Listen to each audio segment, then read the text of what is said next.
walk in the park. Exactly. Right. Okay. Now I'm assuming that this was a mouse slip. Please tell me that this was not intended. Yeah, I was like, wait, what? I don't play. I was Oh, did you think expecting. that it was a Sicilian or I what? was expecting. Yeah, I was expecting C5. So Right. then Okay. I'm I like, play C3 and was like, what? okay. So I will just disregard the opening here altogether. Yeah. So hold on a second. So what is your actual line against the Caro-Kann? Now I'm curious. D4, and Yep, and then knight C3. okay, so classical main line. Yeah, I'm a classical dude. Right. You are a classical dude. That's once again what ladies stick to. Very good. Okay. So what you need to know about this, buddy, just so that we learn from everything that we do. Do you know what pawn structure this is going to be? It's a reverse of a very famous pawn structure. The reverse of a famous structure. Yeah. I don't know if I phrased that question in a way that triggers good answers. Yeah, I don't know. I'm really uncomfortable. Rengao is flooding the chat with the correct answer. So have a look at this, and perhaps you are going to recognize this. So do we know what pawn structure this one is called? This thing here versus this thing here. Which very often, by the way, lends itself to a very famous strategic play for white, which looks like a mouse slip trap, when we play rook b1, b4, b5. Any of this rings a bell? No?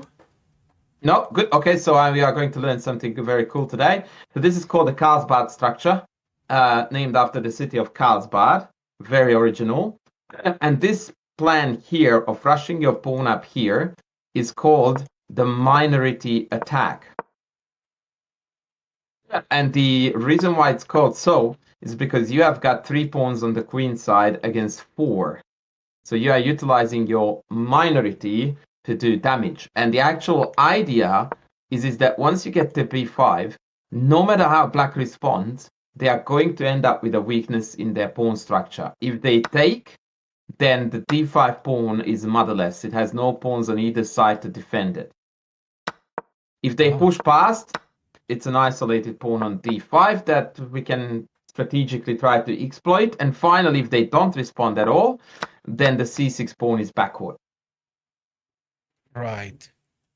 Now, why is this relevant to you? It's because now you have got the reverse version of that.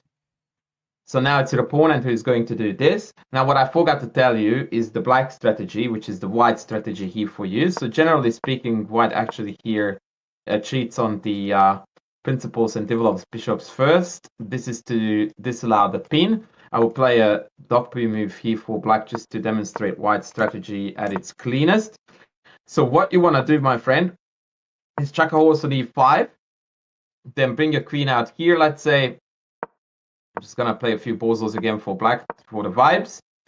And you want to attack on the king side like your life depended on it. Right, so let's say they take you, well, that wins a piece, so I can't do that anymore. Let's say they play something like that, you sack. Alternatively, you can slide the bishop up to g5 to create the threat of take and mate. And that also allows you to extend on the king side with f4, adding an ultimate attacking opportunity like so.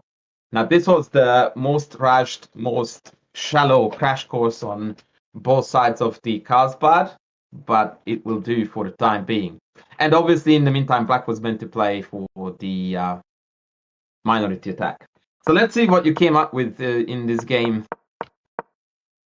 Okay, so I would have preferred probably here to see h3 and perhaps even g4. Bishop e2 is a bit passive, but I will let it slide. Yeah, that's good. I wasn't sure. So here, you could consider jumping in right away. It would resolve almost all your problems. There is no annoying pressure here. This gets traded off. The other knight comes in. You castle, you're done. Granted, you would rather have a light squared bishop here, but that boat has sailed. Right. Yeah, and then you can still have a lot of fun in this position with the previously mentioned bishop g5 and then f4 ideas, and you still have some solid kingside play here. Good. Yeah. Okay, let's go back. Queen d2. It was lucky that they took you. They really shouldn't have. This is the textbook case of do not release tension unless you have anything to gain from, because as long as they don't take this, you're screwed with this knight. Not to Right. mention the fact that you walked headfirst into knight e4. So queen d2 was definitely a no-go move. And when I critique moves like this, I always want to add that there's no way that this felt natural to you. Yeah, it Because looks a square you're for walking d2. into knight e4, you're awkwardly guarding the bishop, you're blocking your own knight's move. So you only play this if there's literally nothing else you can find on the board. Hey, thank you for the raid. Yeah, is it me who is bringing in all the love, or are you this popular? No, it's you. I'm usually never rated by no one. Actually, Yeah, quite good the man, good opposite. man. É porque eu não gostei This do is what you plot, call a white eu não lie, and gostei you da need to master essência this do- early on in life. Very good. Okay, digging it, digging it. Thank you, Owen. Owens 234 cheered. Okay, X there. 100. By the way, B3, yeah. Thanks, man. B3. What? Yeah, look, as you know, my generic go-to is if this is hanging, we sack it, right? Or Bumski indeed. There we go. So knight d2, queen b2, rook b1, queen c3, castles, with the idea of